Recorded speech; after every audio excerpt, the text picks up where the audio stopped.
Bonsoir à tous. Le magazine Santé et Spiritualité, tous les jours de 17h30 à 19h sur Ici et Maintenant, 95.2 FM, ici et maintenant.info aussi, pour nous écouter via Internet.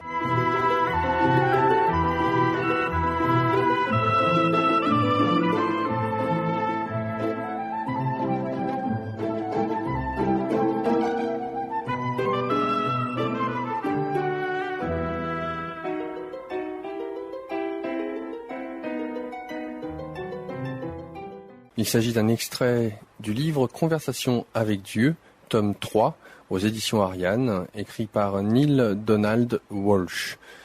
Ce livre, vous pouvez le retrouver au format PDF. Il y a 3 livres, bien entendu, sur le forum de la radio Santé et Spiritualité. Il est téléchargeable gratuitement.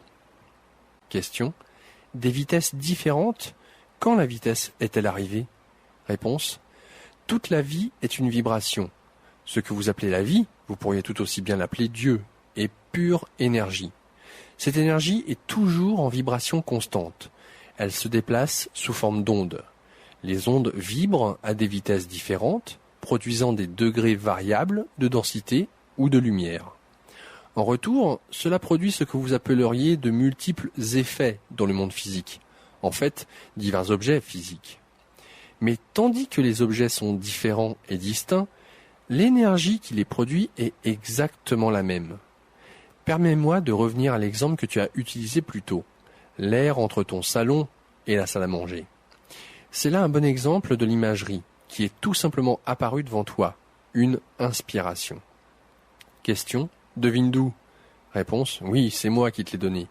Alors comme tu disais, il n'y a aucun lieu précis entre les deux endroits physiques où l'air du salon s'arrête et où l'air de la salle à manger commence. Et c'est vrai. Mais il y a vraiment un endroit où l'air du salon devient moins dense, où il se dissipe et devient plus léger, tout comme l'air du salon. Plus on s'éloigne de la salle à manger, moins on sent l'odeur du dîner.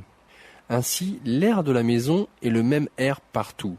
Il n'y a pas d'air séparé dans la salle à manger, mais cet air donne vraiment l'impression d'être un autre air. Tout d'abord, il ne sent pas la même chose. Parce que l'air a pris des caractéristiques autres, il donne l'impression d'être un air différent. Mais tel n'est pas le cas. C'est le même air apparemment différent. Dans le salon, tu sens le feu de foyer. Dans la salle à manger, tu sens le dîner. Tu peux même aller dans une pièce et dire « Ouf, l'air est lourd. Faisons entrer un peu d'air ici. » Comme s'il n'y avait pas d'air du tout. Et pourtant, il y a là autant d'air qu'il en faut. Ce que tu veux, c'est changer ses caractéristiques. Pour cela, tu fais donc entrer de l'air de l'extérieur. Mais c'est le même air, ça aussi.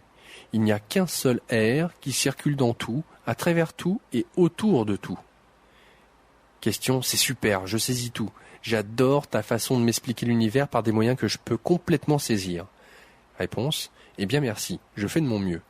Alors, laisse-moi poursuivre. Question, s'il te plaît. Réponse, comme l'air de ta maison, l'énergie de la vie, ce que nous appellerons l'âme de Dieu, revêt des caractéristiques différentes lorsqu'elle entoure des objets physiques divers. En effet, cette énergie se coagule d'une façon particulière pour former ces objets. À mesure que les particules d'énergie se joignent pour former la matière physique, très concentrées, écrasées, poussées les unes vers les autres, elles commencent à ressembler et même à donner l'impression d'être des unités distinctes. C'est-à-dire qu'elles commencent à avoir l'air séparé, différente de toute autre énergie. Mais tout cela, c'est la même énergie qui se comporte autrement.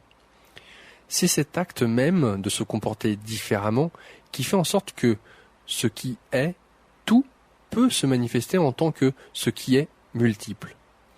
Comme je l'expliquais dans le tome 1, ce qui est ne pouvait pas faire l'expérience de soi-même en tant que ce qu'il est avant qu'il ne développe cette capacité de se différencier.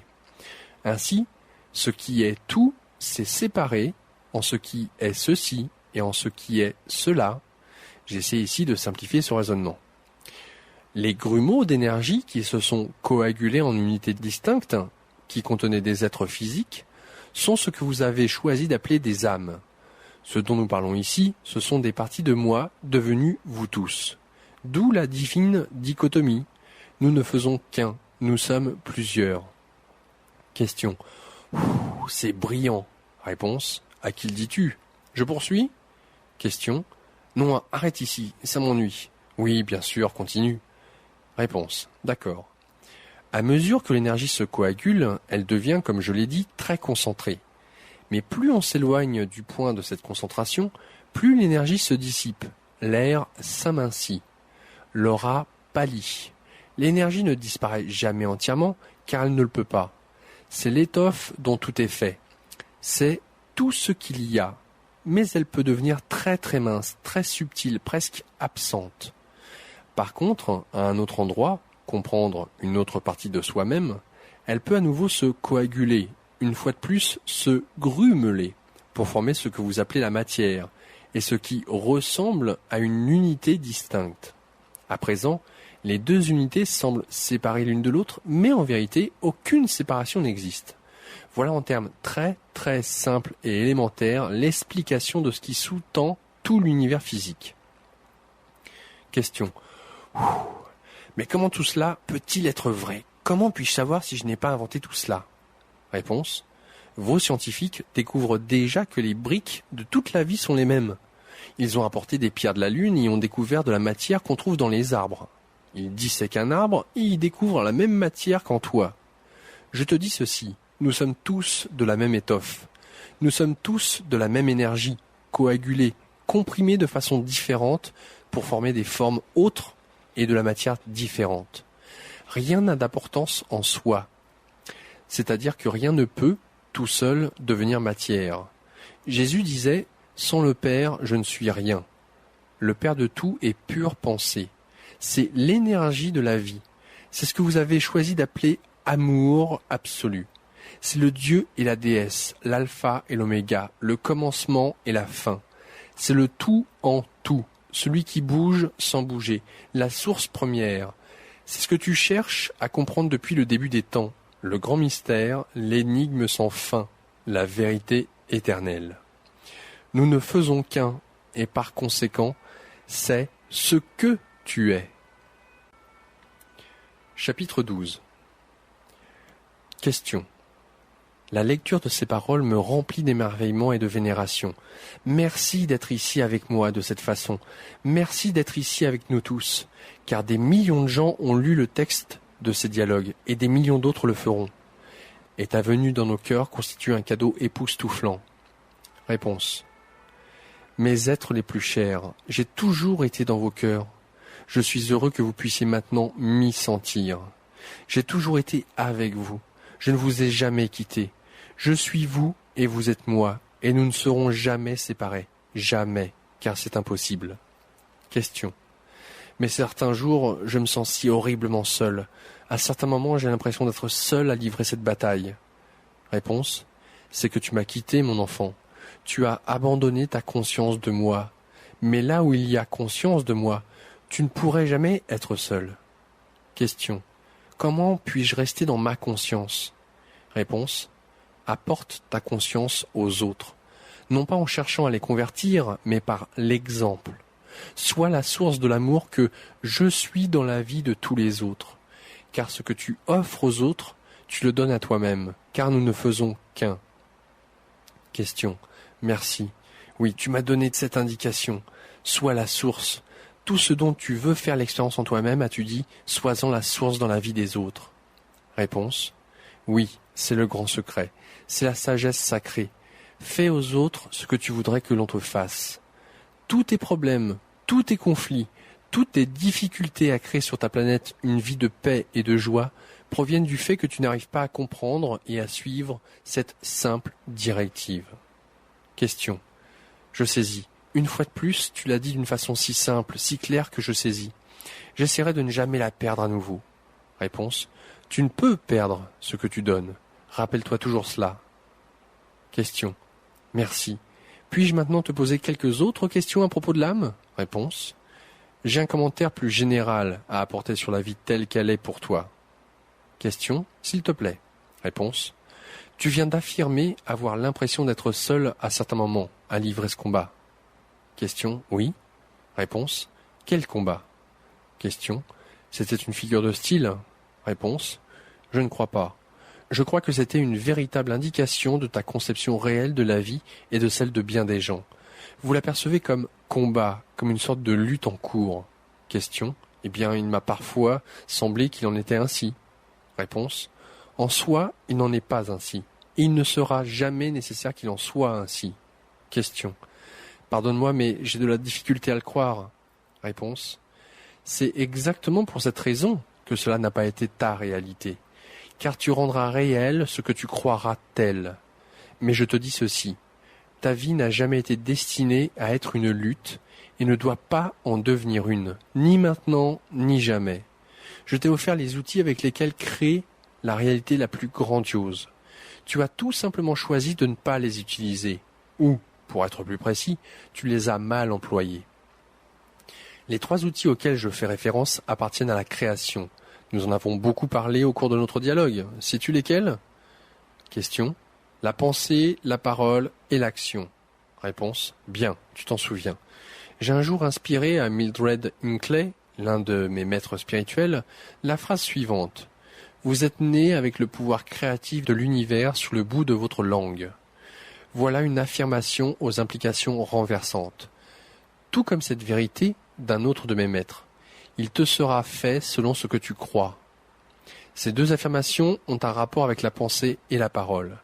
Un autre de mes maîtres a dit ceci à propos de l'action. Le commencement est Dieu, la fin est l'action. L'action est Dieu en création ou l'expérience de Dieu. Question. Tu as dit cela dans le tome 1. Réponse. Le tome 1 est arrivé par ton intermédiaire, mon fils, comme tous les grands enseignements ont été inspirés par moi et transmis par l'intermédiaire de formes humaines. Ceux qui se laissent émouvoir par ces inspirations et qui les partagent courageusement en public sont mes plus grands maîtres. Question. Je ne suis pas sûr de me classer dans cette catégorie. Réponse. Les paroles que tu as été inspiré à partager ont touché des millions de gens. Des millions, mon fils. Elles ont été traduites en 24 langues. Elles ont fait le tour du monde. Selon quelle mesure accorderais-tu le statut de grand maître? Question. Selon la mesure de ses actions et non de ses paroles. Réponse. C'est une réponse très intelligente. Question. Et mes actions dans cette vie-ci ne sont pas à mon grand avantage et ne me qualifient certainement pas pour être un maître. Réponse. Tu viens d'écarter la moitié des maîtres qui ont jamais vécu. Question. Que dis-tu là? Réponse. Je répète ce que j'ai dit par le biais de Judith Skunkman dans A Course in Miracles. On enseigne ce qu'on a à apprendre. Crois-tu avoir à démontrer la perfection avant de pouvoir enseigner comment l'atteindre? Et même si tu as fait ta part de ce que tu appellerais des erreurs. Question. Plus que mes erreurs. Réponse. Tu as également fait montre d'un grand courage en transmettant cette conversation avec moi. Question. Ou d'une grande imprudence. Réponse. Pourquoi insistes-tu pour te rabaisser ainsi? Vous le faites tous, chacun de vous. Vous niez votre propre grandeur comme vous niez l'existence de moi en vous. Question. Pas moi, je n'ai jamais nié cela. Réponse. Quoi? Question. Eh bien, pas récemment. Réponse. Je te le dis, avant le chant du coq, tu m'auras renié 3 fois. Chaque fois que tu te sous-estimes, tu me renies. Chaque fois que tu te rabaisses en parole, tu me renies. Chaque geste qui passe par toi-même et qui appartient à un rôle marqué par l'inadéquation, le manque ou une insuffisance quelconque, constitue un geste de reniement. Non seulement en pensée, non seulement en parole, mais en action. Question. Vraiment, je ne... Réponse. Laisse ta vie ne représenter rien d'autre que la version la plus grandiose de la vision la plus grande que tu aies jamais eue de qui tu es. Alors, quelle est la vision la plus grande que tu aies jamais eue de toi-même? N'est-ce pas qu'un jour tu deviendrais un grand maître? Question. Eh bien, réponse. N'est-ce pas? Question. Oui. Réponse. Alors qu'il en soit ainsi. Et il en est ainsi. Jusqu'à ce qu'à nouveau tu le renies. Question. Je ne le renierai plus. Réponse. Vraiment? Question. Non. Réponse. Prouve-le. Question. Le prouver? Réponse. Prouve-le. Question. Comment? Réponse. Dis maintenant, je suis un grand maître. Question. Réponse. Vas-y, dis-le. Question. Tu vois, le problème c'est que tout cela sera publié. Je suis conscient du fait que tout ce que j'ai écrit sur ce blog paraîtra un jour sous forme imprimée. Les gens vont lire ces lignes jusqu'à Peoria. Réponse, à Peoria? Pense à Beijing. Question, d'accord, en Chine aussi, c'est ce que je veux dire. Les gens m'ont continuellement posé des questions, m'ont harcelé à propos du tome 3, depuis le mois qui a suivi l'apparition du tome 2. J'ai tenté d'expliquer pourquoi c'est si long. J'ai essayé de les amener à comprendre ce que c'est que de me livrer à ce dialogue en sachant que le monde entier regarde et attend. La situation n'est pas la même qu'avec les tomes 1 et 2. Ces deux dialogues étaient menés dans le vide. Je ne savais même pas qu'ils deviendraient des livres. Réponse, oui, tu le savais. Au fond de ton cœur, tu le savais. Question, eh bien, j'espérais peut-être que non, mais aujourd'hui je sais. Et je n'écris pas de la même façon sur ce blog. Réponse, parce que maintenant, tu sais que tout le monde lira chacun des mots que tu as écrits. Question, oui. Et tu veux me faire dire que je suis un grand maître. C'est difficile devant tous ces gens. Réponse, tu veux que je te demande de te déclarer en privé? Est-ce ainsi que tu penses gagner ton pouvoir personnel? Si je t'ai demandé de déclarer qui tu es en public, c'est précisément parce que tu es en public, ici. Toute l'idée consistait à t'amener à le déclarer à la face de tous. Une déclaration publique est la façon la plus élevée de créer une vision. La vie est la version la plus grandiose de la vision la plus grande que tu aies jamais à propos de qui tu es. Commence à la vivre en la déclarant, publiquement, afin de la rendre ainsi. La première étape consiste à affirmer qu'elle est ainsi. Question. Mais la modestie et le décorum, est-ce convenable de déclarer notre idée la plus grandiose à propos de nous-mêmes à tous ceux que nous voyons? Réponse. Chaque grand maître l'a fait. Question. Oui, mais pas de façon arrogante. Réponse. À quel point est-il arrogant de dire « je suis la vie et la voix » ? Est-ce assez arrogant d'après toi? Alors, tu as dit que tu ne me nierais plus jamais, mais tu as passé les 10 dernières minutes à essayer de te justifier de le faire. Question. Je ne te nie pas, nous parlons ici de ma plus grande vision de moi. Réponse. Ta plus grande vision de toi, c'est moi, c'est qui je suis. Lorsque tu renies la meilleure part de toi, tu me renies. Et je te le dis, avant l'aube demain, tu l'auras fait 3 fois. Question, à moins que non. Réponse, à moins que non, c'est vrai. Et tu es le seul à pouvoir décider, à pouvoir choisir. Alors, connais-tu un grand maître qui ait jamais été un grand maître en privé? Le Bouddha, Jésus, Krishna, tous ont été des maîtres en public, non? Question. Oui, mais il y a de grands maîtres qui ne sont pas largement connus. Ma mère en a été un. Tu viens de le dire plus tôt. Il n'est pas nécessaire d'être très connu pour être un grand maître. Réponse. Ta mère était un avant-coureur, un messager, celle qui a préparé la voie. Elle t'a préparé à la voie en te montrant la voie. Mais toi aussi tu es un maître. Et même si tu sais que ta mère était un bon maître, elle ne t'a apparemment pas enseigné à ne jamais te nier. Mais cela, tu l'enseigneras aux autres. Question. Oh, je désire tellement cela. C'est ce que je veux faire. Réponse. Tu ne dois pas seulement vouloir. Tu n'auras peut-être pas ce que tu veux, car tu ne fais que déclarer que tu le désires. Et c'est là que tu seras laissé, en train de désirer. Question. D'accord. Je ne veux pas, je choisis. Réponse. C'est mieux, c'est beaucoup mieux. Alors, que choisis-tu?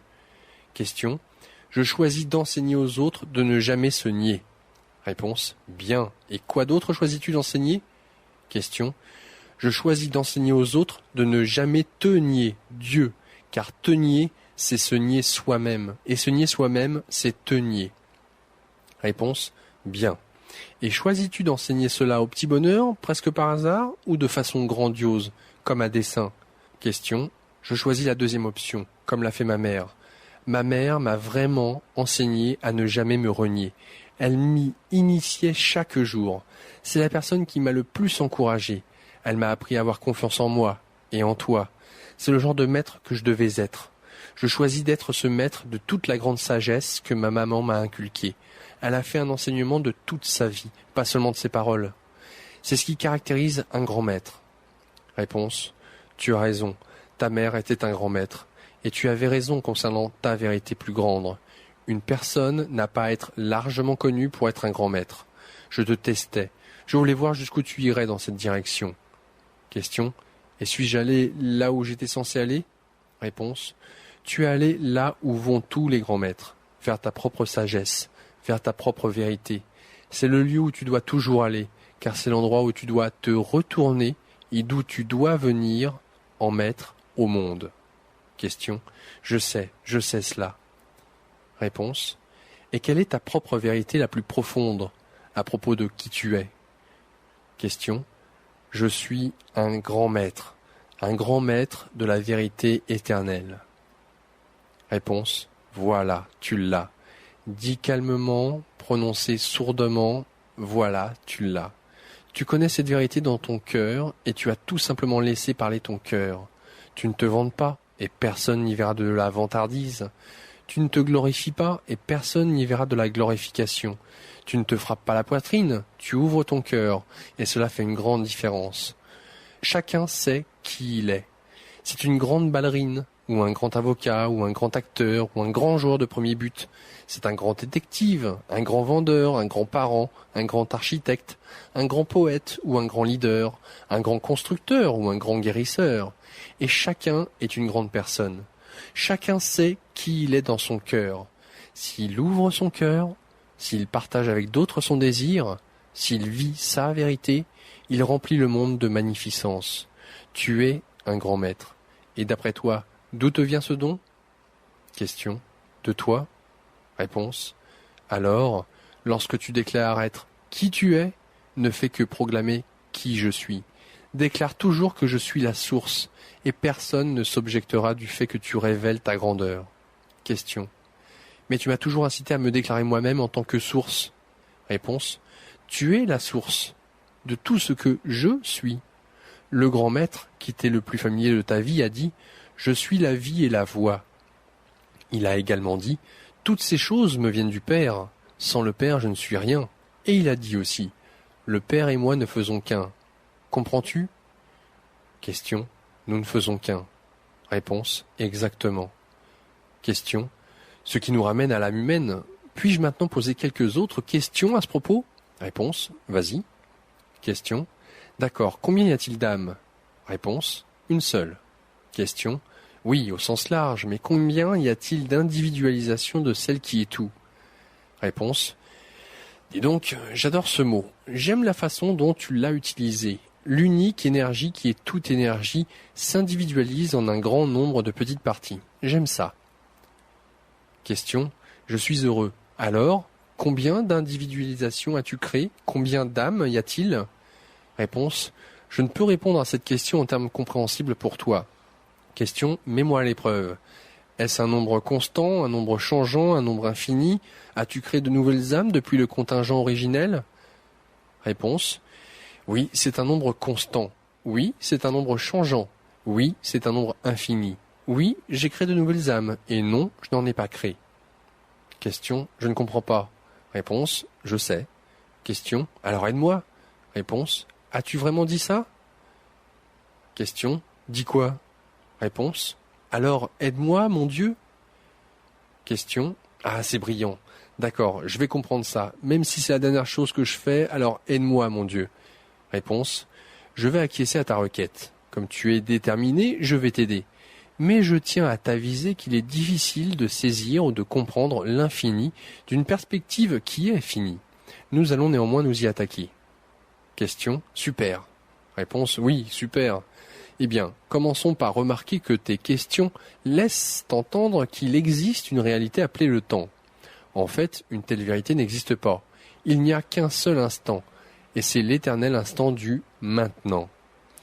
Toutes les choses qui sont jamais arrivées arrivent maintenant et arriveront jamais, se produisent dans cet instant. Rien n'est arrivé avant, car il n'y a pas d'avant. Rien n'arrivera après, car il n'y a pas d'après. C'est toujours et seulement maintenant. Dans le maintenant des choses, je suis en changement constant. Par conséquent, le nombre de façons par lesquelles j'individualise, j'aime ton mot, est à la fois toujours différent et toujours le même. Étant donné qu'il n'y a que maintenant, le nombre d'âmes est toujours constant. Mais étant donné que tu as pensé à maintenant sous l'angle de maintenant et avant, il est toujours changeant. Nous avons touché à ce sujet plus tôt en traitant de la réincarnation, des formes de vie inférieures et du retour des âmes. Puisque je suis Toujours changeant, le nombre d'âmes est infini. Mais de n'importe quel point dans le temps, il semble être fini. Et oui, il y a de nouvelles âmes au sens où elles se sont permis, ayant atteint l'ultime conscience et s'étant unifiées avec l'ultime réalité, de tout oublier volontairement et de recommencer. En fait, elles ont décidé de passer à un nouveau point de la roue cosmique, et certaines ont choisi de redevenir de jeunes âmes.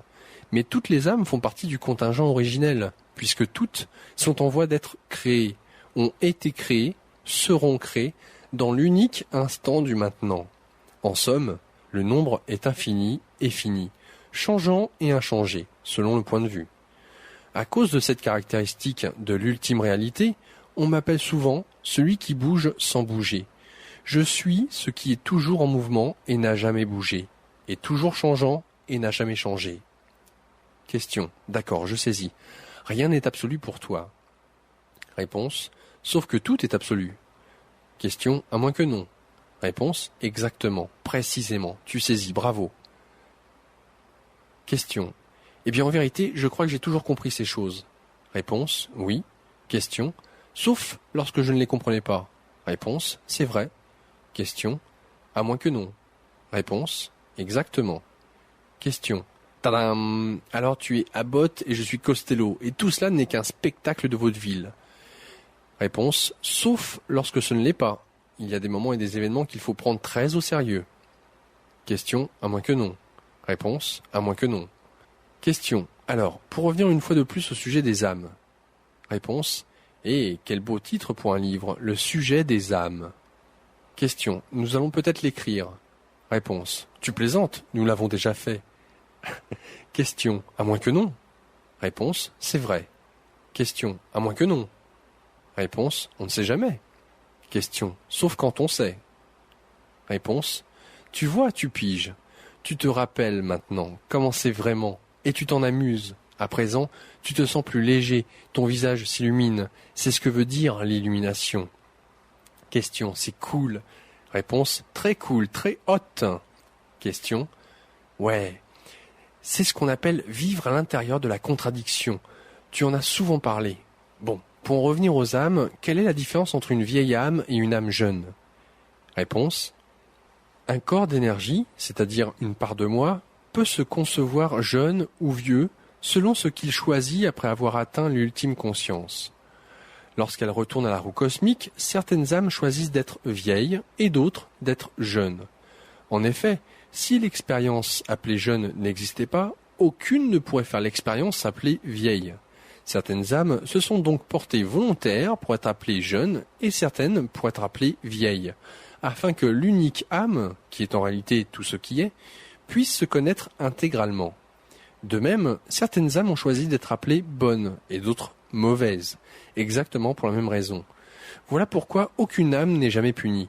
Car pourquoi l'unique âme voudrait-elle punir une partie d'elle-même d'être une portion du tout?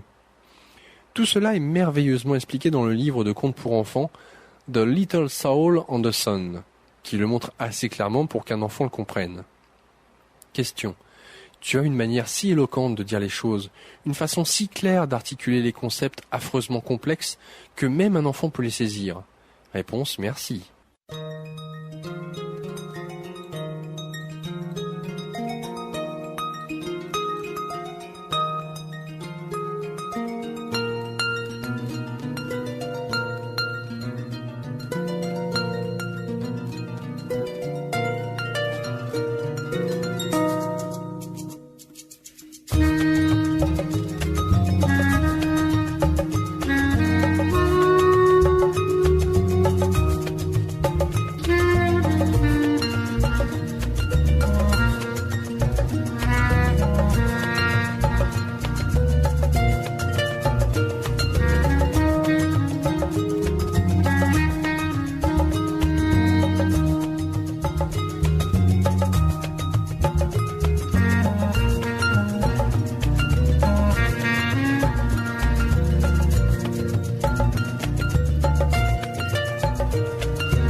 Question.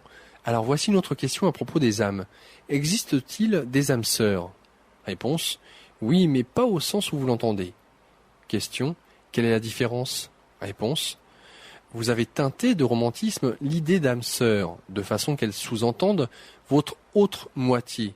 En vérité, l'âme humaine, la partie de moi qui individualise, est beaucoup plus grande que vous ne l'avez imaginé. Question. Autrement dit, ce que j'appelle l'âme est plus vaste que je ne le pense. Réponse. Beaucoup plus grande. Ce n'est pas l'air d'une seule pièce, c'est l'air de toute une maison, et cette maison possède plusieurs pièces. L'âme ne se limite pas à une seule identité, ce n'est pas l'air de la salle à manger. De même, l'âme n'est pas séparée en deux individus appelés âmes sœurs. Ce n'est pas l'air de la combinaison salon-salle à manger, c'est l'air de toute la maison. Et dans mon royaume, il y a plusieurs maisons. Et tandis que le même air circule autour d'eux, dans et à travers chaque maison, l'air des pièces d'une maison peut donner l'impression d'être plus étouffant. On peut donc entrer dans ces pièces et s'exclamer « Comme cela semble étouffant ici !» Alors, tu comprends cela, il n'y a qu'une seule âme. Mais ce que vous qualifiez d'âme individuelle est immense et plane au-dessus et à travers des centaines de formes physiques, ainsi qu'à l'intérieur de celles-ci. Question. En même temps? Réponse. Le temps n'existe pas. Je ne peux répondre qu'en disant oui et non. Certaines des formes physiques enveloppées par ton âme vivent maintenant, selon ta compréhension. D'autres se sont individualisées dans des formes qui sont maintenant ce que vous appelez mortes. Et certaines autres encore ont développé des formes qui vivent dans ce que vous désignez le futur. Tout cela arrive maintenant, bien entendu, et pourtant, votre invention appelée le temps sert d'outil et vous permet un plus grand sentiment de l'expérience réalisée. Question. Alors ces centaines de corps physiques que mon âme a enveloppés, tu as employé un mot intéressant, sont toutes mes âmes sœurs? Réponse. C'est plus proche de l'exactitude que votre façon d'utiliser le terme, oui. Question. Et certaines de mes âmes sœurs ont déjà vécu? Réponse. Tel que tu le décrirais, oui. Question. Minute, je pense que j'ai pigé quelque chose. Ces parties de moi qui ont vécu auparavant, sont-elles ce que je décrirais à présent comme mes vies antérieures? Réponse. C'est bien pensé, tu piges, oui. Certaines d'entre elles sont vraiment les autres vies que tu as vécues avant, mais certaines ne le sont pas. Et d'autres parties de ton âme enveloppent à présent des corps qui seront vivants dans ce que tu appelles ton avenir. Et d'autres encore sont incarnés sous différentes formes vivant à présent sur votre planète. Lorsque tu rencontres l'une d'elles, tu peux immédiatement ressentir un sentiment d'affinité. Parfois tu peux même dire « Nous devons avoir passé une vie antérieure ensemble ». Et tu auras raison. Vous aurez passé une vie antérieure ensemble, soit sous la même forme physique, soit sous deux formes dans le même continuum espace-temps. Question, c'est fabuleux, cela explique tout. Réponse, oui, c'est vrai. Question, sauf une chose. Réponse, laquelle? Question. Quand je sais que j'ai passé une vie antérieure avec quelqu'un, je le sais, je le sens dans ma chair. Et pourtant, quand je le lui mentionne, cette personne n'en a pas du tout l'impression. Que faut-il comprendre ici? Réponse. Tu confonds tout simplement le passé avec l'avenir. Question. Hein? Réponse. Tu as vraiment traversé une autre vie avec elle. Seulement, il ne s'agit pas d'une vie antérieure. Question. C'est une vie future? Réponse. Précisément. Tout arrive dans l'éternel instant de maintenant, et tu es conscient de ce qui, en un sens, n'est pas encore survenu. Question. Alors pourquoi ne se rappelle-t-elle pas l'avenir aussi? Réponse. Ce sont des vibrations très subtiles, et certains d'entre vous y sont plus sensibles que d'autres. Cela varie aussi selon les personnes. Tu peux être plus sensible à ton expérience passée ou future avec une personne plutôt qu'avec une autre. Cela signifie habituellement que tu as passé cette autre période en tant que partie de ton âme immense enveloppant le même corps, tandis que lorsque subsiste encore cette sensation de, entre guillemets, s'être déjà rencontré, sans qu'elle soit aussi forte, cela peut vouloir dire que vous avez partagé la même période ensemble, mais non le même corps. Vous étiez, ou serez, peut-être mari et femme, frères et sœurs, parents et amis, amants et bien-aimés. Ce sont des liens puissants, et il est naturel que vous les sentiez lorsque vous vous rencontrez à nouveau, pour la première fois, dans cette vie. Question. Si ce que tu affirmes est juste, cela expliquerait un phénomène que je n'ai jamais pu éclaircir, celui d'après lequel plus d'une personne dans cette vie prétend se souvenir d'avoir été Jeanne d'Arc ou Mozart, ou une autre personne célèbre appartenant au passé. J'ai toujours cru que c'était là un argument en faveur de ceux qui allèguent que la réincarnation constitue une fausse doctrine, car comment plus d'une même personne pourrait-elle prétendre avoir été la même personne ? Mais maintenant, je vois de quelle façon c'est possible. En fait, plusieurs des êtres sensibles, qui sont maintenant enveloppés par une seule âme, se R-appellent, se rappellent, retrouvent l'appel de la partie de leur âme simple qui est maintenant, Jeanne d'Arc ou autre. Dieu du ciel, ça fait éclater les limites et ça rend toutes les choses possibles. À l'avenir, dès que je me surprendrai à dire que c'est impossible, je saurai que tout ce que je fais, c'est de démontrer qu'il y a beaucoup plus de choses que je ne sais pas. Réponse, voilà une bonne chose à se rappeler, une très bonne chose à se rappeler. Question, et si nous pouvons avoir plus d'une âme sœur, cela expliquerait comment il nous est possible de faire l'expérience de ces intenses sentiments d'âme sœur avec plus d'une personne par vie, et même avec plus d'une personne à la fois. Réponse, en effet. Question, alors il est vraiment possible d'aimer plus d'une personne à la fois? Réponse, bien entendu. Question, non. Je veux dire, avec le genre d'amour intense et personnel que nous réservons habituellement à une seule personne, ou du moins à une personne à la fois. Réponse, pourquoi voudrais-tu réserver l'amour? Pourquoi voudrais-tu le garder en réserve? Question, parce que ce n'est pas bien d'aimer plus d'une personne ainsi, c'est une trahison. Réponse, qui t'a appris ça? Question, tout le monde? Tout le monde me répète ça. Mes parents m'ont dit ça. Ma religion défend le même principe. Ma société me dit ça. Tout le monde s'entend là-dessus. Réponse, ce sont certains des péchés du père qui sont transmis au fils. Ta propre expérience ne t'enseigne qu'une chose, qu'aimer pleinement chaque personne est ce que tu peux faire de plus joyeux. Mais tes parents, tes maîtres, tes prêtres prêchent autre chose, que tu ne peux aimer ainsi qu'une personne à la fois. Et nous ne parlons pas seulement de sexe. Si tu estimes qu'une personne est aussi spéciale qu'une autre d'une façon ou d'une autre, on te fait souvent sentir que tu as trahi cet autre. Question, c'est ça, exactement. C'est la perception que les gens en ont. Réponse, ainsi, tu n'exprimes pas d'amour véritable. C'est une variété contrefaite. Question, dans quelle mesure l'amour véritable permettra-t-il de s'exprimer dans le cadre de l'expérience humaine? Quelles limites allons-nous imposer?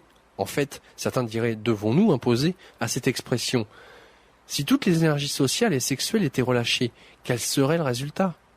La liberté sociale et sexuelle, illimitée, est-elle l'abdication de toute responsabilité ou son expression absolue? Réponse. Toute tentative de restreindre l'expression naturelle de l'amour est un reniement de l'expérience de la liberté, donc un reniement de l'âme même. Car l'âme est la liberté personnifiée. Dieu est liberté, par définition, car Dieu est sans limite et sans restriction d'aucune sorte. L'âme est Dieu en miniature. Par conséquent, l'âme se rebelle chaque fois qu'on lui impose des limites et meurt chaque fois qu'elle accepte des limites extérieures. Dans cet esprit, la naissance elle-même représente une mort, et la mort une naissance. Car, à la naissance, l'âme se trouve contrainte par les affreuses limites d'un corps, et au moment de la mort, elle échappe à nouveau à ses contraintes. Elle fait de même durant le sommeil. Ayant retrouvé la liberté, l'âme vole, et se réjouit à nouveau dans l'expression et l'expérience de sa véritable nature. Mais sa vraie nature peut-elle être exprimée et vécue lorsqu'elle est avec le corps? C'est la question que tu poses, et elle mène à la raison même et au but de la vie elle-même. Car si la vie dans le corps n'est rien de plus qu'une prison ou une limite, alors à quoi bon? Et quelle peut être sa fonction, et même sa justification? Question. Oui, je suppose que c'est cela, ma question, et je la pose au nom de tous les êtres, partout, qui ont ressenti les affreuses contraintes de l'expérience humaine, et je ne parle pas à présent de limites physiques. Réponse. Je sais que ce n'est pas de cela dont tu parles. Question. Mais des limites émotionnelles et psychologiques? Réponse. Oui, je sais, je comprends, mais tes préoccupations se rapportent toutes à la même grande question. Question. Oui, très bien, mais laisse-moi finir.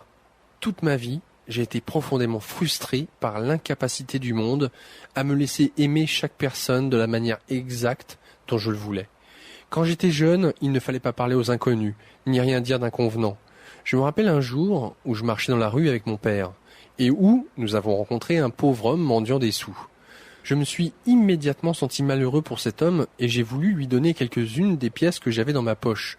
Mais mon père m'a interrompu et m'a éloigné de cet individu en me disant « C'est de la racaille, c'est rien que de la racaille ». C'était là l'étiquette qu'il donnait à tous ceux qui n'étaient pas à la hauteur de cette définition de la dignité humaine. Plus tard, je me suis rappelé une expérience ayant trait à mon frère aîné, qui ne vivait plus avec nous et qu'on n'avait pas laissé entrer la veille de Noël en raison d'une dispute qu'il avait eue avec mon père. J'adorais mon frère et je voulais qu'il soit avec nous ce soir-là, mais mon père l'a retenu sur le balcon avant et l'a empêché d'entrer. Ma mère était consternée. C'était son fils d'un mariage précédent, et j'étais tout simplement perplexe. Comment pouvions-nous ne pas aimer ou désirer voir mon frère la veille de Noël uniquement à cause d'une dispute ? Quel genre de discorde pouvait bien gâcher ce Noël, alors que même les guerres étaient suspendues le temps d'une trêve de 24 heures ? Mon petit cœur de 7 ans aurait tellement voulu savoir. En grandissant, j'ai appris que la colère seule n'empêchait pas l'amour de circuler, mais aussi la peur. C'est pour cela que nous ne devions pas parler aux inconnus, et pas seulement lorsque nous étions des enfants sans défense. Une fois devenu adulte aussi, j'ai appris qu'il n'était pas correct de rencontrer et d'accueillir des inconnus avec joie et ouvertement, et qu'il fallait respecter une certaine étiquette vis-à-vis des gens auxquels on venait d'être présenté. Et cela n'avait aucun sens pour moi. Je voulais tout savoir à propos de cette nouvelle personne, et je désirais qu'elle sache tout de moi. Mais non, selon les règles, nous devions attendre. Et maintenant, dans ma vie d'adulte, j'ai appris que les règles sont encore plus rigides et limitatives lorsque la sexualité entre en jeu. Et je ne comprends toujours pas. Je me rends compte que je veux simplement aimer et être aimé, que je veux seulement aimer tout le monde de la façon qui me semble naturelle, qui me fait du bien. Mais la société impose des règles et des lois si rigides que même si un partenaire consent à une expérience avec laquelle la société n'est pas d'accord, les deux amoureux sont mal jugés et condamnés. Qu'est-ce que tout cela signifie ? Réponse. Eh bien, tu viens de le dire, c'est de la peur. Tout cela, c'est de la peur. Question. Oui, mais ces peurs sont-elles justifiées ? Ces restrictions et ces contraintes ne sont-elles pas appropriées, étant donné les comportements de notre race ? Un homme rencontre une femme plus jeune, tombe amoureux, ou dans le désir d'elle, et quitte sa femme. Je ne retiens qu'un exemple. Et celle-ci se retrouve seule avec les enfants et sans possibilité d'emploi à 39 ou à 43 ans. Ou pire, elle est abandonnée à 64 ans par un homme de 68 ans, tombé amoureux d'une femme plus jeune que sa fille. Réponse. Supposes-tu que l'homme que tu décris a cessé d'aimer sa femme de 64 ans ? Question. À le voir, on dirait bien. Réponse. Non. Ce n'est pas sa femme qu'il n'aime plus, et de qui il cherche à s'échapper. Ce sont les limites qu'on s'évertue à lui imposer. Question. Oh, foutaise, c'est du désir pur et simple. C'est un pépère qui essaie tout simplement de retrouver sa jeunesse et qui veut être avec une jeune femme parce qu'il est incapable de maîtriser ses appétits et de respecter sa promesse envers la partenaire qui est restée avec lui tout au long des années de vache maigre. Réponse. Bien sûr, tu viens de le décrire à la perfection. Mais rien de ce que tu as dit n'a changé une seule chose à ce que j'ai affirmé. Dans presque tous les cas, cet homme n'a pas cessé d'aimer sa femme. Ce sont les limites imposées par sa femme, ou celles imposées par la jeune femme, qui ne veut pas être en relation avec lui, s'il reste avec sa femme, qui provoque cette rébellion. Ce que j'essaie de faire ressortir ici, c'est que l'âme se rebellera toujours devant les limites, de toutes sortes. C'est ce qui a engendré chaque révolution dans l'histoire de l'humanité. Et pas uniquement la révolution qui pousse un homme à quitter sa femme, ou une femme à soudainement quitter son mari, ce qui, à propos, se produit aussi. Question. Tu ne suggères certainement pas l'abolition totale des limites de comportement, ce serait l'anarchie, le chaos social. Tu ne proposes sûrement pas que les gens s'offrent des aventures ou adoptent, Dieu m'en garde, le mariage ouvert. Réponse. Je ne défends pas, et je n'évite pas de défendre quoi que ce soit. Je ne suis ni pour ni contre quoi que ce soit. La race humaine continue d'essayer de faire de moi le genre de Dieu qui est pour ou contre. Et je ne suis pas cela. J'observe tout simplement que telle est la réalité. Je vous regarde créer vos propres systèmes de bien et de mal, de pour et de contre, et j'observe afin de voir si vos idées actuelles à ce propos vous sont utiles étant donné les choix et les désirs que vous déclarez en tant qu'espèce et en tant qu'individu. Alors, la question du mariage ouvert ? Je ne suis ni pour ni contre le mariage ouvert. Que tu le sois ou non dépend de ce que tu décides vouloir donner à ton mariage et en retirer. Et ta décision quant à cela crée qui tu es par rapport à l'expérience que tu appelles mariage. Car c'est comme je te l'ai dit, chaque geste est un geste d'autodéfinition. Lorsqu'on prend quelques décisions, que ce soit, il est important de s'assurer que l'on répond à la bonne question.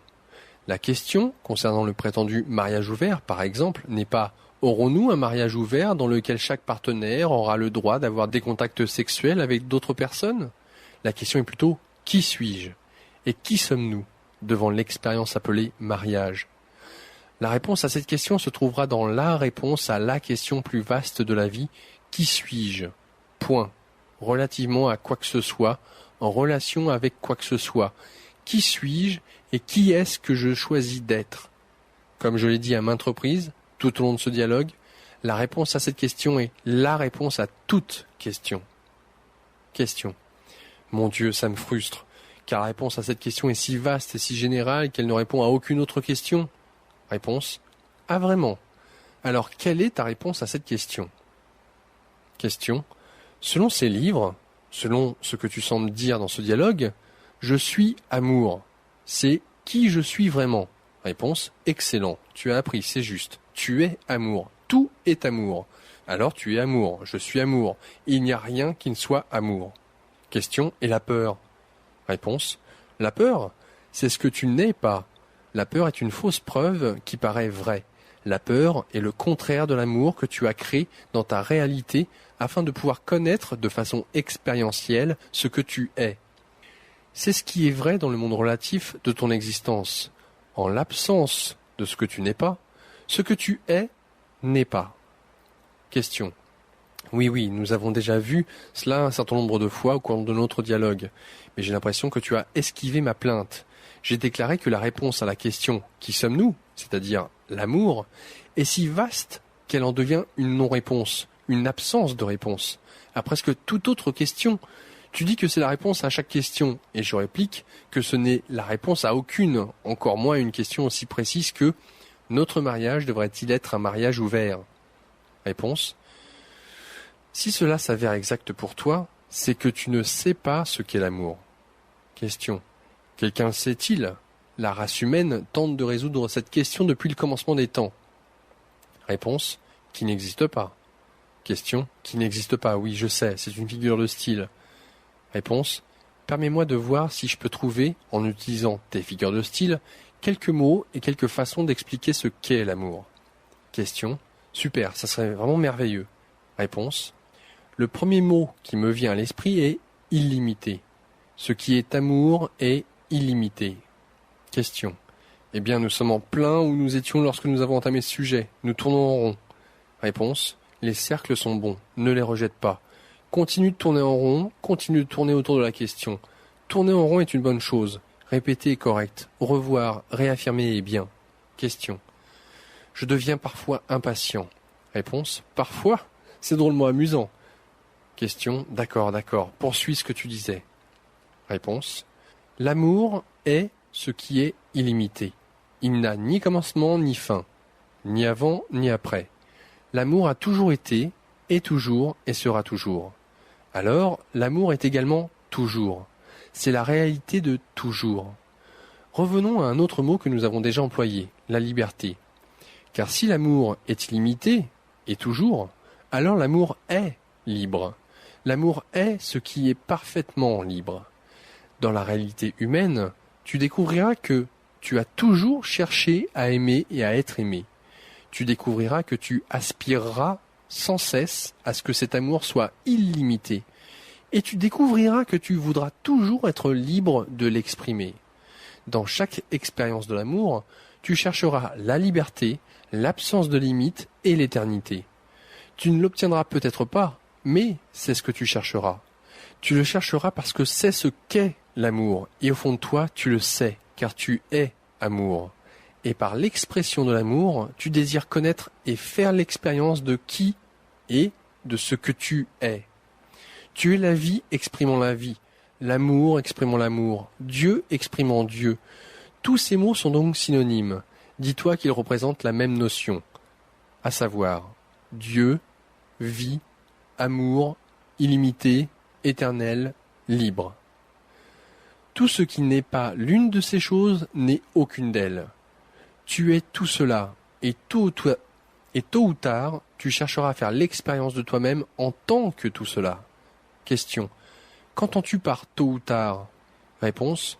Tout dépend à quel moment tu surmontes ta peur. Comme je l'ai expliqué, la peur est une fausse preuve qui paraît vraie. C'est ce que tu n'es pas. Tu chercheras à faire l'expérience de ce que tu es lorsque tu auras cessé de faire l'expérience de ce que tu n'es pas. Question. Qui veut expérimenter la peur? Réponse.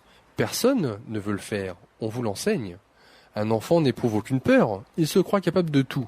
Un enfant n'éprouve aucun manque de liberté non plus. Il pense pouvoir aimer tout le monde. Un enfant ne ressent aucun manque de vie non plus. Les enfants s'imaginent qu'ils vivront éternellement. Et les gens qui agissent comme des enfants croient que rien ne peut les blesser. Un enfant ne connaît rien d'impie non plus, jusqu'à ce que les adultes lui enseignent des choses impies. Par conséquent, les enfants courent nus et donnent des accolades à tout le monde, sans s'en préoccuper, si seulement les adultes pouvaient en faire autant. Question. Eh bien, les enfants le font avec la beauté de l'innocence. Les adultes ne peuvent retrouver cette innocence, car lorsqu'ils se déshabillent, entre guillemets, cette histoire de sexe est toujours présente à leur esprit. Réponse. Oui. Et bien sûr, Dieu nous en garde, cette histoire de sexe, comme tu le dis, ne peut être innocente et librement vécue. Question. En fait, Dieu nous en garde vraiment. Adam et Ève étaient parfaitement heureux quand ils couraient nus dans le jardin d'Éden, jusqu'à ce que Ève goûte au fruit de l'arbre de la connaissance du bien et du mal. Alors tu nous as condamnés à notre état actuel, car nous sommes tous coupables de ce péché originel. Réponse. Je n'ai rien fait de tel. Question. Je sais, mais il fallait que je tire un coup sur la religion organisée. Réponse. Essaie d'éviter cela si tu le peux. Question. Oui, il faut. Les partisans de la religion organisée n'ont pas tellement le sens de l'humour. Réponse. Te voilà reparti. Question. Pardon. Réponse. Je disais que vous survivrez en tant qu'espèce pour faire l'expérience d'un amour illimité, éternel et libre. L'institution du mariage a été votre tentative de création de l'éternité. Avec elle, vous êtes tombés d'accord pour devenir partenaires à vie. Mais cela n'a pas vraiment engendré un amour illimité et libre. Question. Pourquoi pas? Si le mariage est librement choisi, n'est-il pas une expression de la liberté? Et affirmer qu'on démontrera sexuellement son amour à personne d'autre que son conjoint représente non pas une limite, mais un choix. Et un choix ne constitue pas une limite, il est l'exercice de la liberté. Réponse. Pourvu que cela continue d'être un choix, oui. Question. Eh bien, il le faut, c'était la promesse. Réponse. Oui, et c'est là que les problèmes commencent. Question. Aide-moi. Réponse. Écoute, il peut venir un temps où, dans une relation, vous voudriez faire l'expérience d'un degré élevé de particularité. Ce n'est pas qu'une personne soit plus spéciale qu'une autre à vos yeux. C'est plutôt que la façon dont vous choisissez de démontrer à une personne la profondeur de l'amour que vous avez pour tous les gens et pour la vie même est unique à cette personne. En effet, la façon dont vous démontrez à présent votre amour envers chaque personne que vous aimez vraiment est unique. Vous ne démontrez jamais votre amour de façon identique à deux personnes. Parce que vous êtes une créature et un créateur d'originalité, tout ce que vous créez est original. Aucune pensée, parole ou action ne peut être répétée. Vous ne pouvez pas répéter, vous ne pouvez que créer. Sais-tu pourquoi il n'y a pas deux flocons de neige semblables? Parce qu'il est impossible qu'il le soit. La création n'est pas la duplication, et le créateur ne peut que créer. Voilà pourquoi il n'y a pas deux flocons de neige pareils, ni deux personnes identiques, ni deux pensées, ni deux relations, ni rien d'autre. L'univers, et chaque chose, existe au singulier, et vraiment rien d'autre n'y ressemble. Question. C'est encore là la divine dichotomie. Tout est singulier, mais tout est un. Réponse. Exactement. Chaque doigt de ta main est différent, mais c'est la même main. L'air de ta maison est le même partout, mais l'air d'une pièce à une autre ne l'est pas et laisse une impression carrément différente. Le même phénomène existe avec les gens. Tous ne font qu'un, mais il n'y a pas deux personnes similaires. Par conséquent, on ne peut aimer deux personnes de la même façon, même si on essayait, Et on ne voudrait jamais, car l'amour est une réponse unique à ce qui reste unique. Alors, quand tu démontres ton amour à une personne, tu le fais d'une façon qui est impossible avec une autre. Tes pensées, tes paroles, tes gestes, tes réponses sont littéralement impossibles à reproduire, uniques, tout comme la personne pour laquelle tu éprouves ces sentiments. Si le temps est venu où tu désires cette démonstration spéciale avec une seule personne, alors choisis-la, comme tu le dis, annonce-la et déclare-la, mais fais de ta déclaration une annonce d'un instant à un autre, de ta liberté et non de ton obligation continue, car l'amour véritable est toujours libre, et l'obligation ne peut exister dans l'espace de l'amour. Si tu considères ta décision d'exprimer ton amour d'une façon particulière, auprès d'un seul être distinct, comme une promesse sacrée à laquelle tu ne manqueras jamais, le jour viendra peut-être où tu feras l'expérience selon laquelle la promesse est une obligation, et tu en auras du ressentiment. Mais si tu considères cette décision non pas comme une promesse faite une seule fois, mais comme un choix libre, refait à maintes reprises, ce jour de ressentiment ne viendra jamais. Rappelle-toi ceci, il n'y a qu'une promesse sacrée. Essaie de dire et vivre ta vérité.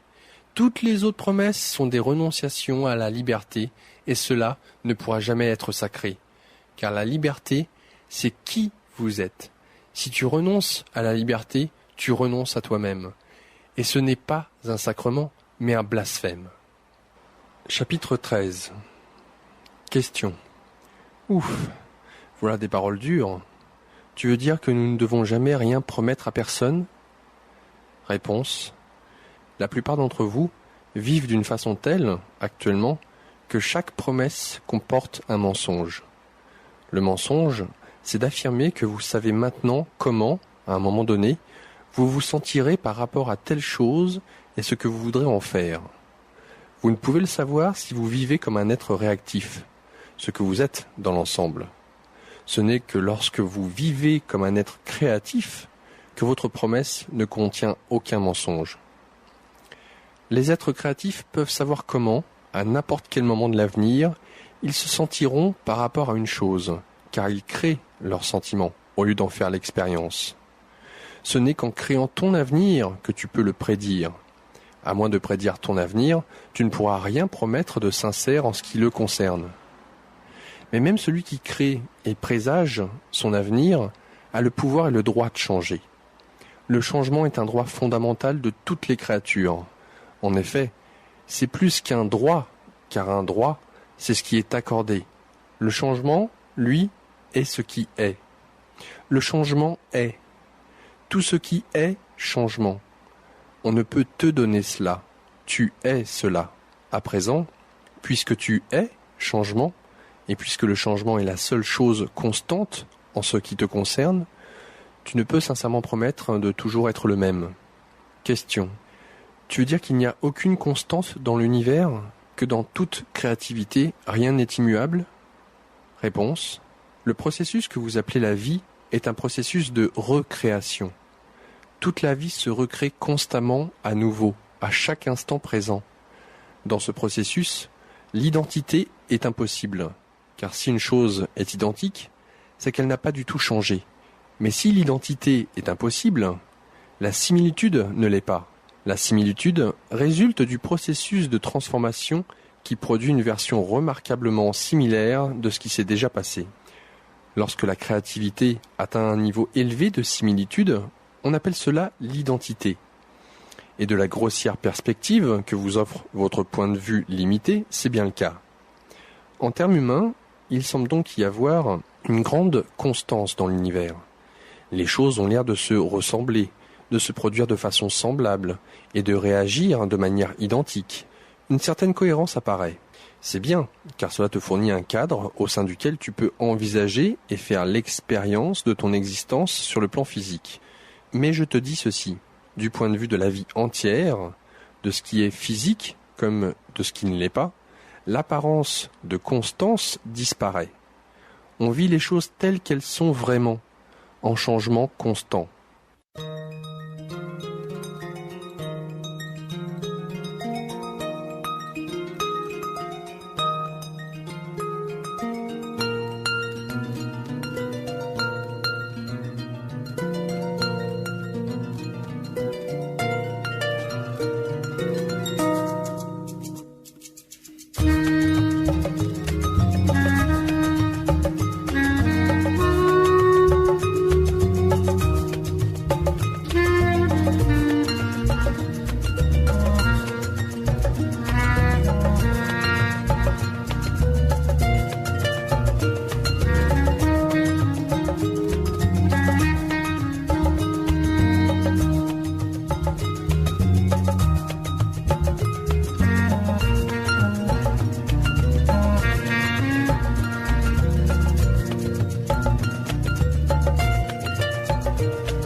Question.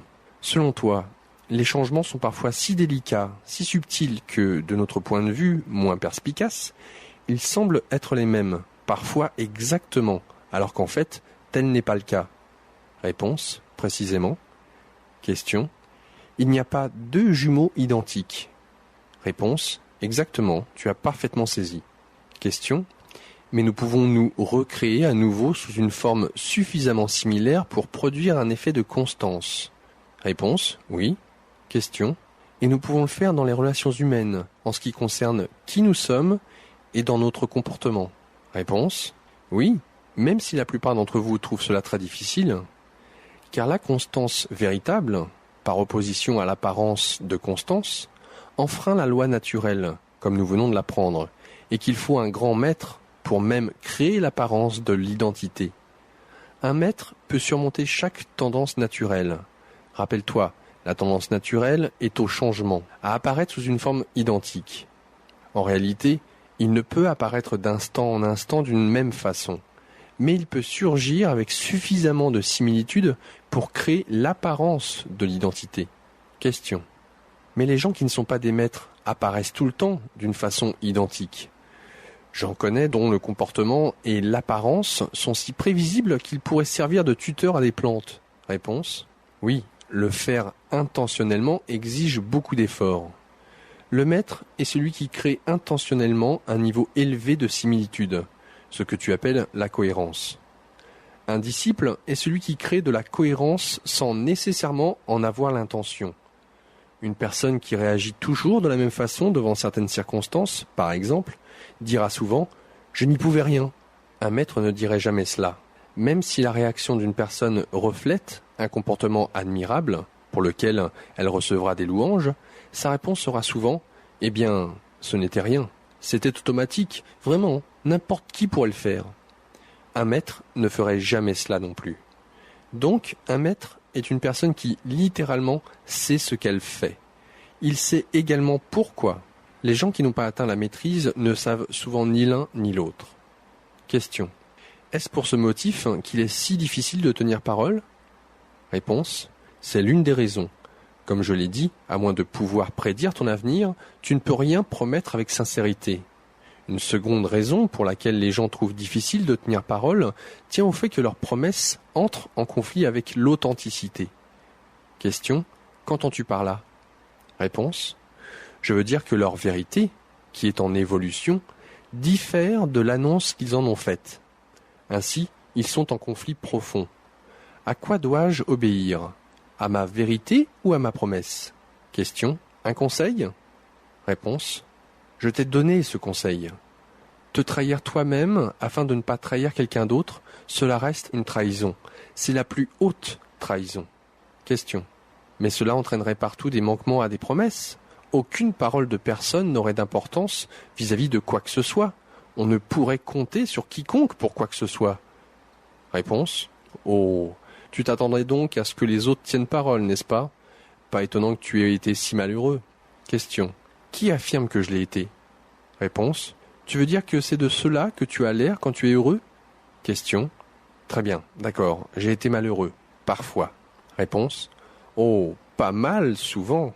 Même quand tu avais toutes les raisons d'être heureux, tu t'es permis d'être malheureux, en te demandant, inquiet, si tu serais capable de conserver ton bonheur. Et la raison pour laquelle tu as même eu à t'inquiéter de cela est la suivante. Le fait de, entre guillemets, garder ton bonheur dépendait, dans une large mesure, de la parole des autres. Question. Tu veux dire que je n'ai pas le droit de croire, du moins d'espérer, que les autres tiendront parole ? Réponse. Pourquoi voudrais-tu donc une telle chose ? L'unique raison pour laquelle une personne ne tiendrait pas parole envers toi, ce serait parce qu'elle ne veut pas, ou qu'elle a l'impression de ne pas pouvoir, ce qui revient au même. Et si une personne ne voulait pas remplir sa promesse envers toi, ou si, pour une raison quelconque, elle ne croyait pas pouvoir le faire, pourquoi donc voudras-tu qu'elle le fasse ? Veux-tu vraiment que quelqu'un respecte un accord contre son gré ? Crois-tu vraiment qu'il faut obliger quelqu'un à faire des choses qu'il ne croit pas pouvoir faire ? Pourquoi voudrais-tu obliger quiconque à faire une chose contre sa volonté ? Question.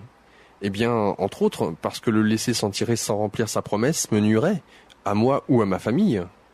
Réponse. Ainsi, afin d'éviter un tort, tu es prêt à en infliger un. Question. Je ne vois pas comment on pourrait porter atteinte à quelqu'un en lui demandant tout simplement de tenir parole. Réponse. Mais il doit le considérer comme une atteinte, sinon il tiendrait volontiers parole. Question. Alors je dois subir l'atteinte, ou voir mes enfants et ma famille la subir, plutôt que de porter atteinte à celui qui m'a fait une promesse en lui demandant tout simplement de la remplir. Réponse. Crois-tu vraiment que si tu obliges un autre à respecter une promesse, tu auras échappé à l'atteinte? Je te dis ceci. De plus grands torts ont été commis par des personnes menant une vie de désespoir tranquille, à faire ce qu'elles croyaient devoir faire, que par des personnes faisant ce qu'elles voulaient. Quand tu donnes de la liberté à une personne, tu écartes le danger, tu ne l'augmentes pas. Oui, ficher la paix, entre guillemets, à quelqu'un à propos d'une promesse ou d'un engagement peut donner l'impression de te porter atteinte à court terme. Mais cela ne te nuira jamais à long terme. Car lorsque tu redonnes sa liberté à l'autre, tu te redonnes aussi ta liberté. Dès lors, tu te libères des souffrances et des chagrins, ainsi que des attaques à ta dignité et à ton amour-propre, qui suivront inévitablement lorsque tu obligeras une autre personne à remplir une promesse malgré elle. L'atteinte à long terme sera beaucoup plus considérable que l'atteinte à court terme, comme l'ont découvert presque tous ceux qui ont contraint quelqu'un à tenir parole. Question. Cette même idée s'applique-t-elle en affaires? Comment pourrait-on faire des affaires de cette façon? Réponse. En réalité, c'est la seule manière saine de mener des affaires. Le problème, à l'heure actuelle, dans votre société, c'est que celle-ci est fondée sur la force.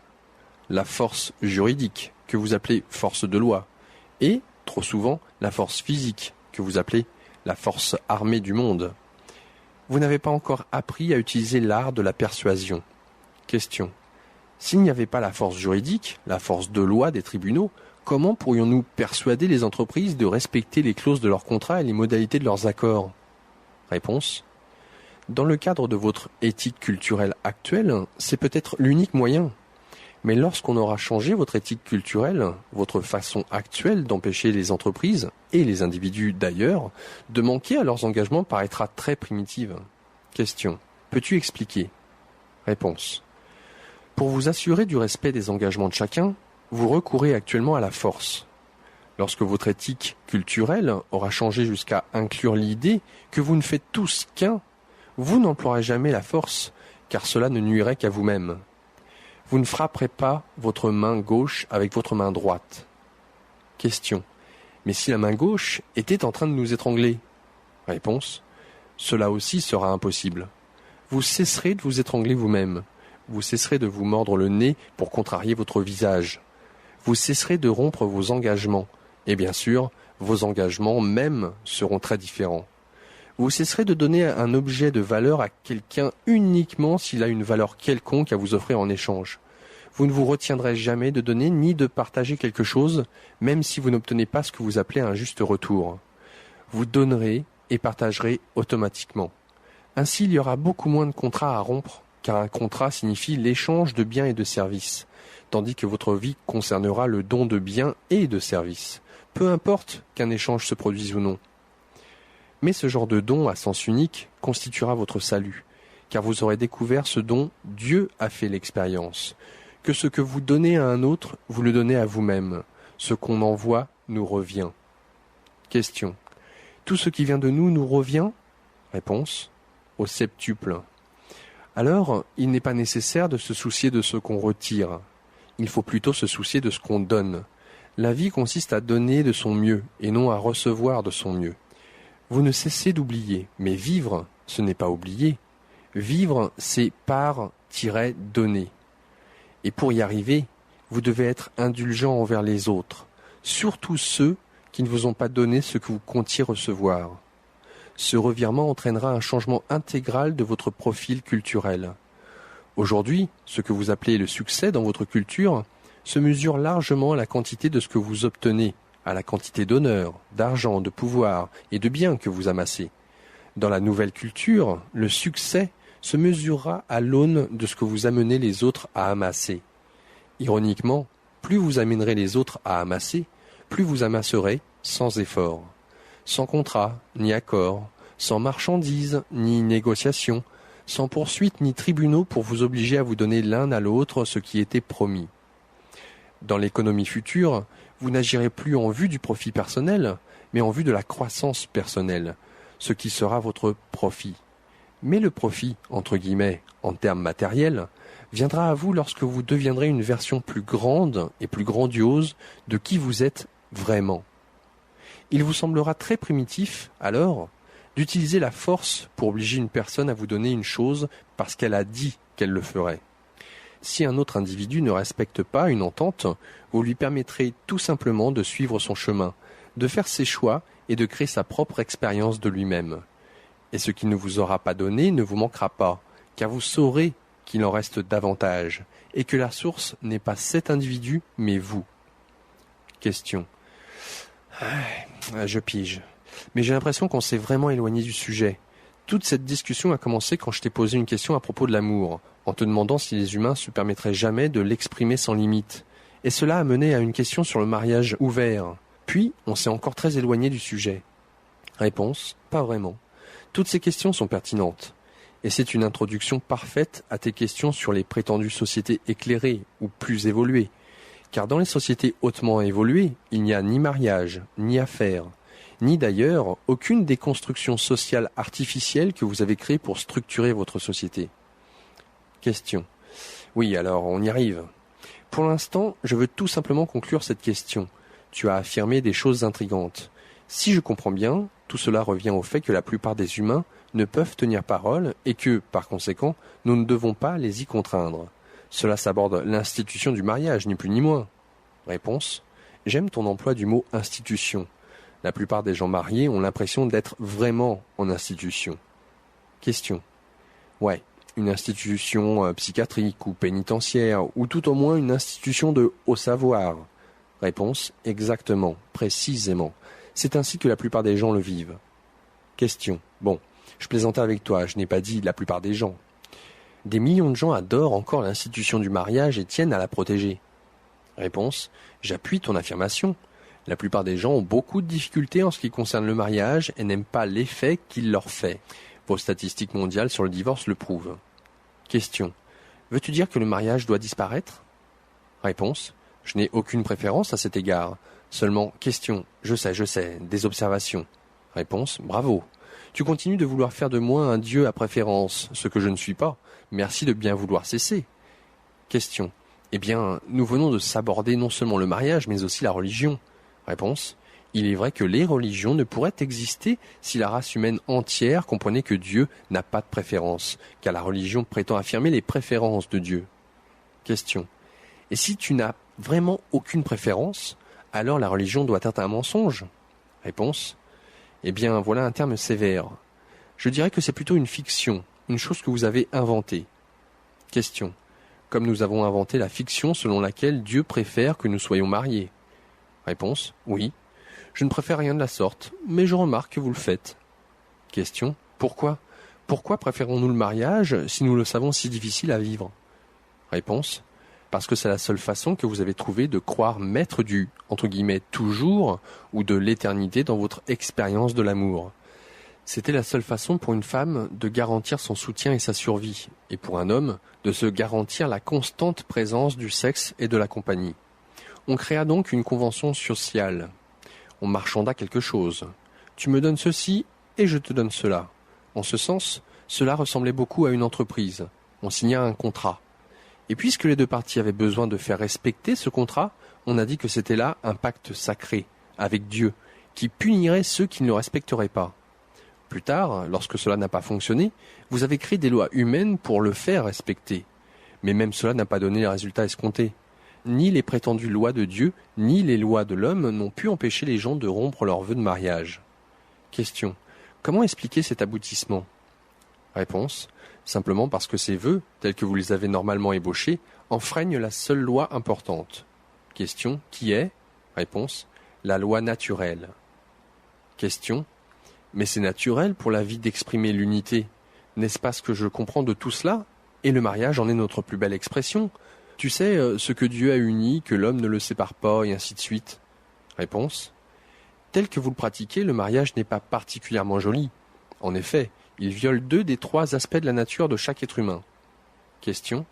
Voudrais-tu les énoncer à nouveau? Je crois que je commence tout juste à relier tout ça. Réponse. D'accord, encore une fois. Vous êtes amour. L'amour est illimité, éternel et libre. Voilà donc ce que vous êtes. Voilà la nature de qui vous êtes. Vous êtes illimité, éternel et libre, par nature. Ainsi, toute construction artificielle, sociale, morale, religieuse, philosophique, économique ou politique, qui enfreint ou subordonne votre nature représente une atteinte contre vous-même, et vous vous élèverez contre elle. D'après toi, qu'est-ce qui a donné naissance à votre pays? N'était-ce pas « Donnez-moi la liberté » ou « Donnez-moi la mort » Eh bien, vous avez abandonné cette liberté dans votre pays, et vous l'avez abandonnée dans votre vie. Tout cela pour la même chose, entre guillemets, la sécurité. Vous avez tellement peur de vivre, si peur de la vie même, que vous avez cédé la nature même de votre être en échange de la sécurité. Avec l'institution appelée mariage, vous avez tenté de créer de la sécurité, tout comme avec l'institution appelée gouvernement.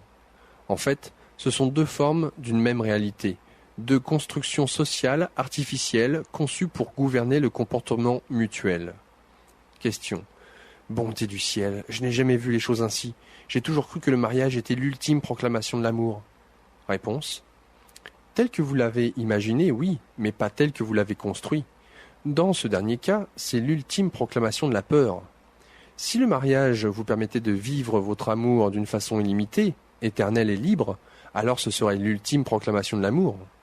Dans le contexte actuel, vous vous mariez en vue de réduire votre amour à une promesse ou à une garantie.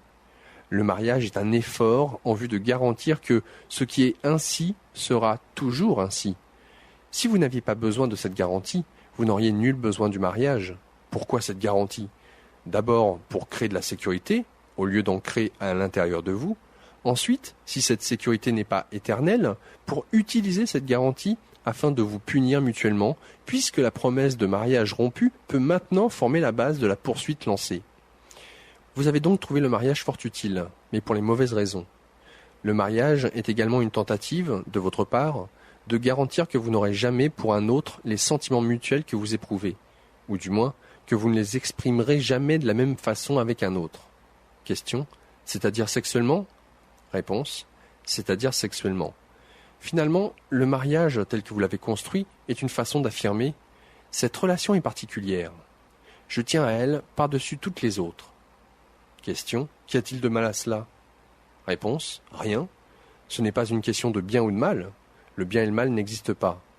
L'important c'est, selon vous, sert-il ou non? Cela vous permet-il de vous recréer dans la prochaine image la plus grandiose de qui vous êtes vraiment? Si ce qui vous êtes vraiment est un être qui dit « cette relation est uniquement celle-ci, et plus particulièrement qu'aucune autre », alors votre construction du mariage vous l'accorde parfaitement.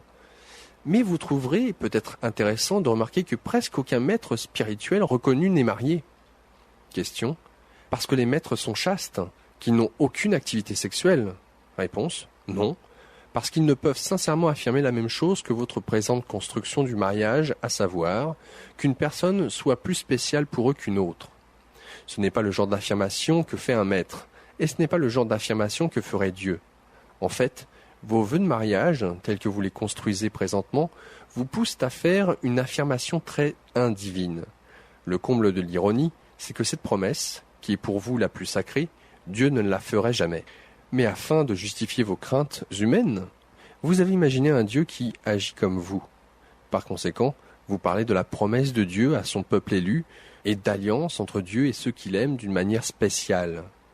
Comme vous ne pouvez supporter de penser que Dieu n'aime personne d'une manière plus spéciale que d'autres, vous créez des fictions à propos d'un Dieu qui n'aime que certaines personnes pour certaines raisons. Et vous appelez ces fictions des religions. Je les appelle des blasphèmes. Car toute pensée que Dieu aime une personne plus qu'une autre est fausse. Et tout rituel qui vous demande de faire la même affirmation n'est pas un sacrement, mais un sacrilège. Question. Oh mon Dieu, arrête, tu démolis tout ce que j'ai jamais pensé du mariage. C'est impossible que Dieu écrive cela. Dieu ne dirait jamais de telles choses sur la religion et le mariage. Réponse. Ce dont nous parlons ici, c'est de la religion et du mariage tels que vous les avez construits. Mes paroles te paraissent dures? Je te dis ceci. vous avez abattardi la parole de Dieu afin de justifier vos peurs ainsi que le traitement malsain que vous vous infligez les uns les autres. Vous ferez dire à Dieu tout ce que vous voulez afin de continuer à vous limiter les uns les autres, de vous blesser les uns les autres et de vous tuer les uns les autres en mon nom. Ouais, depuis des siècles, vous avez invoqué mon nom, brandi mon drapeau et porté des croix sur vos champs de bataille.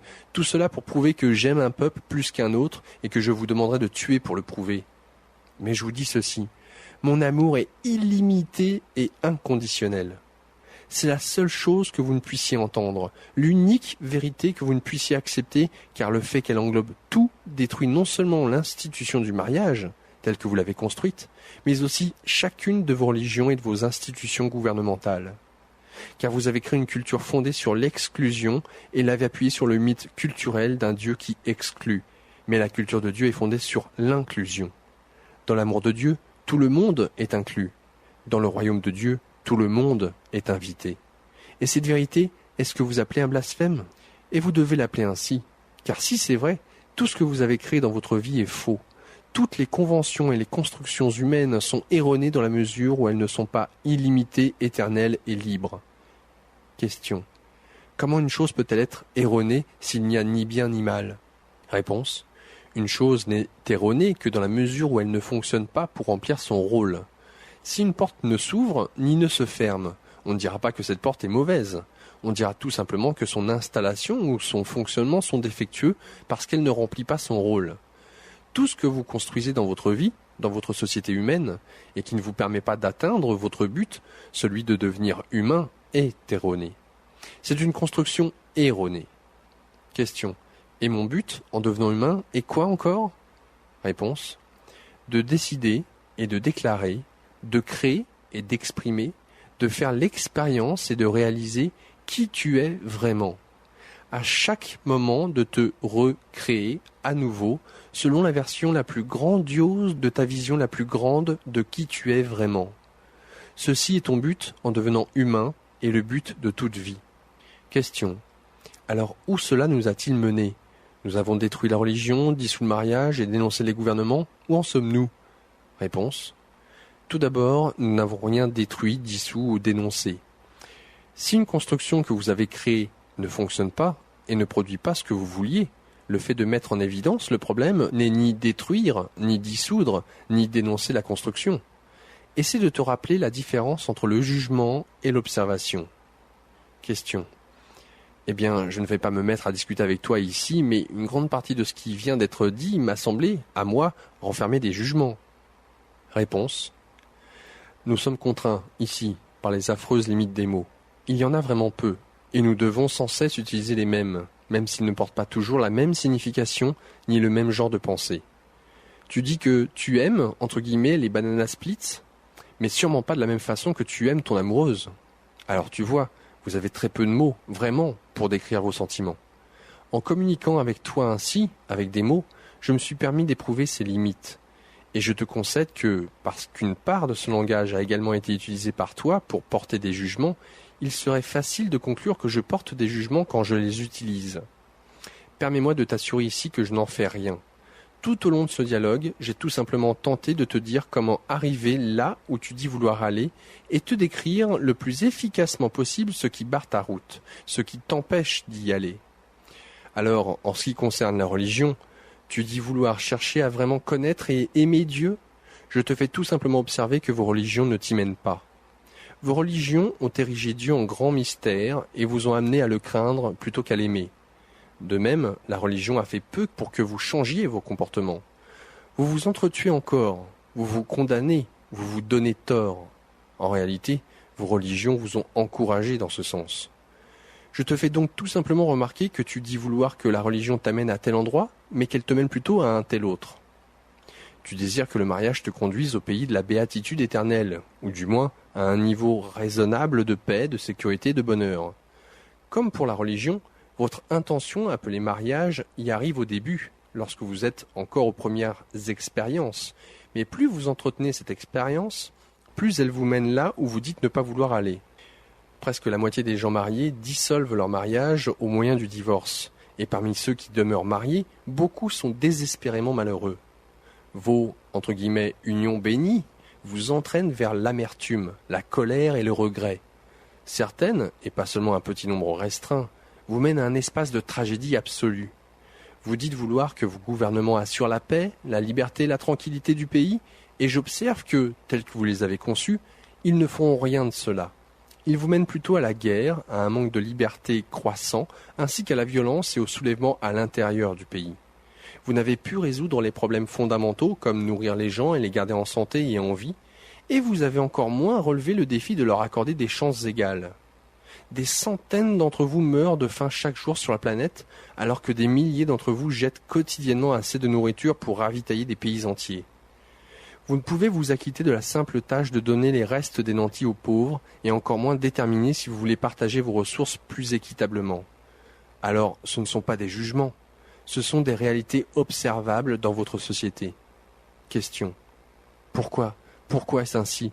Pourquoi avons-nous fait si peu de progrès dans la conduite de nos affaires ces dernières années ? Réponse. Des années ? Plutôt des siècles ? Question. D'accord, des siècles. Réponse. C'est en raison du premier mythe culturel humain et de tous les autres mythes qui s'ensuivent nécessairement. À moins qu'ils ne changent, rien ne changera, car vos mythes culturels informent votre éthique, et votre éthique crée vos comportements. Mais un problème surgit. Votre mythe culturel est en désaccord avec votre instinct fondamental. C'était un extrait de Conversation avec Dieu aux éditions Ariane, tome 3, de Neil Donald Walsh, que vous pouvez télécharger sur le forum de la radio, ici maintenant.info, à la rubrique Santé Spiritualité.